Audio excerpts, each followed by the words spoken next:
Assalamualaikum warahmatullahi wabarakatuh. Bismillahirrahmanirrahim. Alhamdulillahirabbil alamin. Wa bihi nasta'inu ala umuri dunya waddin. Wassalatu wassalamu ala asyrofil anbiya'i wal mursalin sayyidina Muhammadin wa ala alihi washabbihi ajmain. Amma ba'du.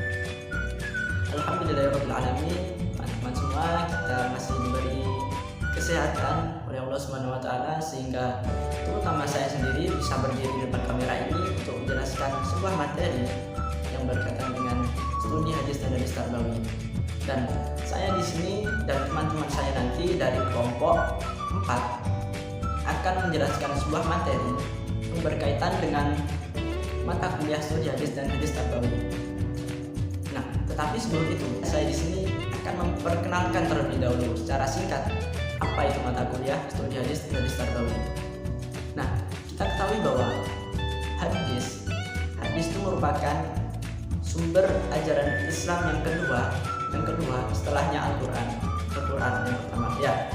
Terus makanya perlu sekali kita mempelajari hadis ini. Terus studi hadis dan hadis tarbawi ini mempunyai 3 aspek pembahasan. Yang pertama itu mengenai konsep hadis. Konsep hadis ini berkaitan dengan otentisitas hadis, ya baik pengertian, terus macam-macam hadis dan sebagainya. Terus yang kedua mengenai pemahaman hadis. Pemahaman hadis itu jadi kita berusaha untuk menemukan makna-makna hadis sehingga dari makna itu bisa kita amalkan dalam kehidupan sehari-hari. Terus yang ketiga mengenai hadis tentang pendidikan atau sebagaimana judul mata kuliah ini yaitu hadis tarbawi. Nah, itu hadis yang berkaitan dengan pendidikan. Dan mengapa kok kita mengambil yang berkaitan dengan pendidikan? Karena terutamanya bagi seorang calon guru atau seorang mahasiswa yang berada di fakultas tarbiyah atau fakultas keguruan, penting sekali kita mempelajari hadis yang berkaitan dengan pendidikan ini. Sehingga dengan hadis tersebut itu bisa menjadikan sumber kita dalam mengajar, dalam memberikan ilmu kepada peserta didik. Baik, itulah perkenalan singkat dari saya mengenai studi hadis dan hadis tarbawi. Tugas video ini dibuat untuk memenuhi mata kuliah studi hadis yang diempu oleh Bapak dosen Mahruz Zainul Umam, SPDI, MPD. Di sini kami akan membahas tentang makalah yang berjudul Pertumbuhan dan Perkembangan Hadis pada Masa Tabi'in, yang di dalamnya terdapat pembahasan 1 pengertian tabi'in, yang kedua yaitu pertumbuhan dan perkembangan hadis pada masa tabi'in, dan yang ketiga yaitu tabi'in yang banyak menulis hadis.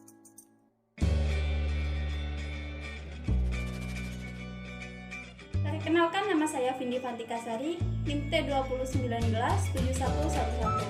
Di sini saya sebagai materi pertama. Perkenalkan, nama saya Muhammad Malik Sabilin Haq, NIM T201970884. Di sini saya sebagai pemateri kedua yang akan menjelaskan mengenai pertumbuhan dan perkembangan hadis pada masa tabi'in. Perkenalkan, nama saya Isma Wardatur Rahman, NIM T20197099. Pengertian tabi'in. Pengertian tabi'in. Apa sih itu tabi'in? Tabi'in merupakan pengikut. Yang mana pengikut di sini diartikan dalam ilmu hadis seluruh umat Islam yang bertemu dengan para sahabat, yang mempelajari ilmu dari para sahabat, yang tidak bertemu dengan Rasulullah, yang juga tidak semasa dengannya. Sedangkan menurut Al-Khatib yang dikutip dalam kutipan Hasbi As-Siddiqi, diartikan bahwasannya menjadi tabi'in tidak hanya bertemu dengan para sahabat, namun juga mempelajari ilmu dari para sahabat. Sedangkan banyak muhadisin yang berpendapat bahwa tabi'in itu bisa dikatakan tabi'in walaupun hanya bertemu dengan para sahabat. Para ulama ahli hadis membagi tabi'in menjadi 2 tingkatan. Tingkatan yang pertama adalah tabi'in yang bertemu langsung dengan para sahabat yang telah dijanjikan jannah oleh Rasulullah SAW, yaitu sahabat Abu Bakar, sahabat Umar bin Khattab, sahabat Utsman bin Affan, sahabat Ali bin Abi Thalib, Sa'id bin Waqqas, Sa'id bin Zaid, Tolha bin Ubaidillah, Zubair bin Awam, Abdurrahman bin Auf, dan Abu Ubaidillah. Salah satu contoh tabi'in yang menjadi tabi'in tingkatan pertama adalah Abu Uthman An-Nahdi, Qais bin Abbad, Abu Husain bin Munzir, Abu Wa'il, dan Abu Roja At-Taridi. Sedangkan tabi'in tingkatan terakhir adalah tabi'in yang bertemu dengan para sahabat yang terakhir pula, yaitu As-Sa'id di Madinah, Ubaidillah bin Abi Aufa di Kufah, dan Anas bin Malik di Basrah. Munculnya masa tabi'in ini dimulai sejak wafatnya sahabat Abu Tufail di Mekah pada tahun 100 Hijriah dan diakhiri dengan wafatnya tabi'in Khalaf bin Khulafat pada tahun 181 Hijriah. Jadi, tabi'in merupakan umat Islam yang mengikuti para sahabat, yang mempelajari ilmu kepada para sahabat, yang tidak bertemu dengan Rasulullah SAW dan juga tidak semasa dengannya. Pertumbuhan dan perkembangan hadis pada masa tabi'in. Nah, setelah mengetahui pengertian dari tabi'in sebagaimana yang dijelaskan oleh pemateri pertama tadi, selanjutnya saya di sini sebagai pemateri kedua akan menjelaskan mengenai pertumbuhan dan perkembangan hadis pada masa tabi'in. Nah, di masa tabi'in ini itu periwayatan hadis itu bisa dikatakan lebih mudah daripada periode sebelumnya, yaitu masa sahabat. Kenapa demikian? Hal ini didasari oleh dua alasan. Alasan pertama yaitu pada masa tabi'in ini Al-Quran itu sudah dikumpulkan dan dibukukan menjadi satu mushaf. Jadi di mana pada masa sebelumnya itu Al-Quran masih belum dibukukan, tapi di masa tabi'in sudah dibukukan. Jadi tabi'in ini sudah lebih terfokus pada pembukuan hadis. Terus alasan yang kedua, wilayah Islam itu sudah mulai luas, berkembang luas, sehingga masa ini itu juga dinamakan sebagai intishar ar-riwayah, yang berarti masa menyebarnya periwayatan hadis di berbagai daerah yang dilakukan oleh para sahabat sebagai tokoh-tokohnya. Jadi saat itu wilayah Islam sudah menyebar luas, seperti Makkah, Madinah, terus Damaskus dan sebagainya. Nah, itulah yang menjadikan sebuah kemudahan bagi para tabi'in untuk mempelajari hadis dari sahabat yang sahabat dapat dulunya dari Rasulullah. Sehingga itulah kedua alasan mengapa para tabi'in ini bisa dikatakan lebih mudah dari periode sebelumnya dalam hal periwayatan hadis. Nah, adapun metode-metode yang digunakan oleh para tabi'in dalam mengumpulkan hadis yaitu ada 3. Metode yang pertama yaitu dengan mencatat apa yang dikatakan, apa yang disampaikan oleh para sahabat. Jadi pada saat itu sahabat itu kayak menggelar sebuah kajian. Nah, dari situ audiennya itu adalah tabi'in. Nah, di situ tabi'in mencatat apa yang telah disampaikan oleh para sahabat. Untuk metode yang kedua yaitu dengan cara menghafal. Nah, jadi selain mencatat, para tabi'in juga menghafal. Jadi tidak hanya mengandalkan tulisan, tapi para tabi'in ini juga mengandalkan otaknya untuk menghafal. Terus adapun metode yang ketiga yang dilakukan oleh para tabi'in yaitu dengan cara mengamalkan. Jadi pada saat itu ketika para sahabat melakukan sesuatu, nah itu ketika tabi'in menyaksikan, maka tabi'in itu meniru, mengikutinya apa yang dilakukan oleh para sahabat. Sehingga dari ketiga metode tersebut tidak ada satu hadis pun yang dikatakan tercecer, apalagi sampai terlupakan. Selain itu, di masa tabi'in ini juga sudah ada kodifikasi hadis. Di sini kodifikasi hadis bisa juga dinamakan sebagai tadwin hadis, yaitu penulisan hadis Nabi ke dalam suatu buku yang dimana pelaksanaannya itu dilakukan atas legalitas yang berlaku umum dari lembaga kenegaraan yang telah diakui oleh masyarakat. Berbeda dengan kitabah hadis atau penulisan hadis yang ada pada masa sebelum masih belum dibukukan, masih berupa catatan-catatan kecil. Jadi para sahabat itu hanya menyaksikan apa yang dilakukan oleh Nabi, apa yang diucapkan oleh Nabi, lalu sahabat menyampaikan kepada orang lain. Pada masa tabi'in ini juga muncul kesalahan dalam hal periwayatan hadis. Mengapa demikian? Itu disebabkan karena para tabi'in itu lemah dalam hal kecermatan dan kehati-hatiannya. Adapun 3 faktor-faktor yang menyebabkan kekeliruan ini, yang menyebabkan kesalahan dalam hal periwayatan hadis ini, yaitu yang pertama itu karena periwayatan hadis adalah juga seorang manusia. Sebagaimana kita semua juga seorang manusia, yang kita tahu bahwa manusia itu tidak pernah lepas dari lupa dan salah. Untuk yang kedua yaitu karena terbatasnya penulisan hadis dan kodifikasi hadis. Jadi sebagaimana yang dijelaskan tadi, sudah ada kodifikasi hadis, tapi kodifikasi hadisnya itu belum sempurna, masih terbatas. Terus untuk selanjutnya, karena terjadinya periwayatan secara makna yang dilakukan oleh sebagian sahabat dan tabi'in. Buktinya itu banyak hadis-hadis yang sama tapi redaksinya berbeda. Untuk selanjutnya yaitu pada masa ini mulai muncul hadis-hadis palsu. Mengapa demikian? Kok bisa terjadi munculnya hadis palsu? Ini dikarenakan saat itu Islam terpecah menjadi 3 golongan. Yang pertama itu golongan Syiah atau pendukung Ali. Yang kedua golongan Khawarij atau penentang Ali dan Muawiyah, dan yang ketiga yaitu golongan Al-Jamaah, yaitu tidak mendukung keduanya. Mereka itu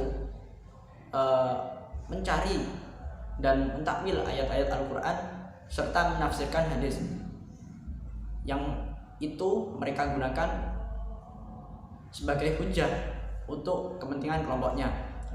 Jika mereka tidak menemukan dari keduanya, yaitu dengan cara mentakwil Al-Quran, ayat Al-Quran dan menafsir hadis, maka mereka mulai memalsukan hadis. Mulai dari situ muncul hadis sahih dan hadis yang palsu, dhaif. Maka dari itu ulama untuk membedakan mana yang sahih dan yang palsu, dan agar hadis yang sahih ini tetap terjaga sampai ke generasi penerusnya, maka dari itu para ulama menggunakan beberapa cara. Di antaranya yaitu yang pertama dengan mengharuskan menyebutkan sanad. Kenapa sanad? Karena sanad? Karena sanad itu merupakan salah satu unsur hadis yang paling utama untuk menentukan hadis itu palsu atau tidak, palsu atau sahih. Terus yang kedua dengan mengadakan perlawatan mencari hadis dan berhati-hati dalam menerimanya. Jadi kita tidak bisa menerima contoh dari internet. Sekarang kan udah teknologi udah canggih.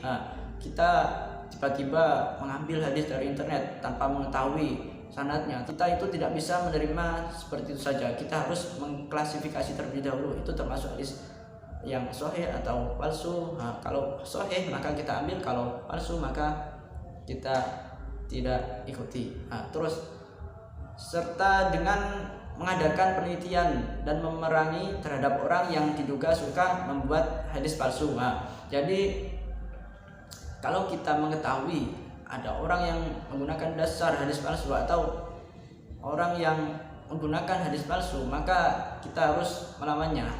Dalam artian melawan tidak dengan gini perang atau apa, tapi dengan cara yang halus. Dengan langkah tersebut maka hadis-hadis yang sahih ini mulai dikumpulkan dan dibukukan dalam berbagai kitab-kitab. Yang salah satu kitab yang paling terkenal tentang hadis-hadis sahih yaitu kitab Al-Muwatta karyanya Imam Malik. Tabi'in yang banyak meriwayatkan hadis. Di sini saya akan membahas tentang tabi'in yang banyak menulis hadis. Yang pertama yaitu Muhammad bin Muslim bin Syihab Az-Zuhri yang wafat pada 124 Hijriah atau 724 Masehi. Beliau adalah seorang tabi'in yang ahli dalam bidang fikih dan hadis dan merupakan seorang ulama yang pertama kali berhasil membukukan hadis atas perintah dari Khalifah Umar bin Abdul Aziz. Setelah beliau mendapatkan surat perintah dari Khalifah Umar bin Abdul Aziz yang berisi tentang agar mengusahakan pembukuan hadis, maka beliau segera melaksanakan perintah khalifah tersebut. Az-Zuhri pernah mengatakan, kami diperintahkan Umar bin Abdul Aziz untuk menghimpun hadis. Kami pun menuliskannya pada daftar demi daftar, lalu dikirim ke seluruh wilayah kekuasaan Islam masing-masing satu daftar. Yang dimaksud dengan kata daftar yaitu kumpulan besar hadis yang pada dasarnya naskah hadis yang sudah ditulis oleh Al-Zuhri tidak hanya satu hadis akan tetapi cukup banyak. Di antaranya yaitu juz yang disampaikan secara munawalah kepada Ibnu Jurayj, Sohifah yang diberikan kepada Abdul Ar-Rahman ibnu Amr al-Auza, dan Miskah yang disimpan oleh Abdul Ar-Rahman ibnu Namiroh al-Yahsubi, dan lain sebagainya. Dan yang kedua yaitu Abu Bakar bin Muhammad bin Amru bin Hazm. Beliau adalah murid dari Umar bin Abdul Aziz dan menjabat sebagai gubernur di Madinah. Pada tahun 100 Hijriah, Umar bin Abdul Aziz yang memerintahkan Abu Bakar bin Hazm untuk membukukan hadis-hadis Nabi tersebut yang terdapat pada para penghafal hadis melalui surat. Isi dari surat tersebut yaitu 1. Khalifah merasa khawatir akan kepunahan pengetahuan hadis karena kepergian para ulama. Dan yang kedua yaitu Khalifah memerintahkan agar hadis yang ada di tangan Amr bin Abdul Ar-Rahman segera dihimpun. Namun sayangnya Umar bin Abdul Aziz telah meninggal sebelum Abu Bakar bin Hazm belum menyelesaikan tugasnya. Kemudian dilanjutkan oleh Khalifah Yazid II. Abu Bakar bin Hazm berhenti menulis hadis karena beliau bertugas sebagai gubernur di Madinah. Akan tetapi setelah Hisham bin Abdul Malik menjadi khalifah, penulisan hadis aktif kembali. Yang ketiga yaitu Sa'id bin Musayyab yang wafat pada 94 Hijriah atau 72 Masehi. Beliau adalah seorang tabi'in besar yang bertempat di kota Madinah yang menyatakan bahwa ia telah mengadakan rihlah pada siang dan malam hari untuk mendapatkan sebuah hadis dari Nabi Muhammad SAW. Cukup sekian presentasi dari kelompok kami. Saya ucapkan terima kasih bagi semua yang telah menonton video ini. Semoga ilmu yang didapatkan dapat bermanfaat bagi semuanya. Amin amin ya rabbal alamin. Sekian dari kami. Kurang lebihnya mohon maaf. Assalamualaikum warahmatullahi wabarakatuh. Matur suwun.